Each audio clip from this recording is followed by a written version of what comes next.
கவலைகளை யாரிடமும் விளம்பரம் செய்யாதீர்கள். அதை யாரும் உங்களிடம் விலை கொடுத்து வாங்கப் போவதில்லை. மருந்தால் குணமாகாத காயங்கள் சிலரை மறந்தால் குணமாகும் என்பதை உணருங்கள். கவலை வரும் நேரங்களில் சொல்லாமலே தேடி வந்து நலம் விசாரிக்கும் நல்ல மனங்கள் தான் இவ்வுலகில் நாம் சம்பாதித்த பெரும் சொத்துகள்.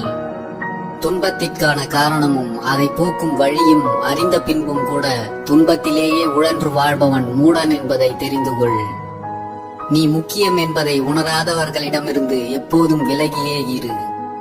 எப்பொழுதும் நீங்கள் சந்திக்கும் துன்பங்களை நீங்களே போக்கிக் கொள்பவராயிருங்கள். உங்கள் துன்பங்களை போக்க இன்னொருவரை எதிர்பார்த்து நிற்காதீர்கள். சில நேரங்களில் அதுவே உங்களுக்கு மேலும் துன்பத்தை கொடுத்துவிடும். எந்த சூழ்நிலையிலும் உங்களை நீங்களே காத்துக் கொள்ளுங்கள். ஒருபோதும் மற்றவர்களை சார்ந்து இருக்காதீர்கள். இந்த உலகம் எப்படி தோன்றியது என்று அறிவதை விட இந்த நொடி மகிழ்ச்சியாக வாழ்வது எப்படி என அறிவதே சிறந்தது.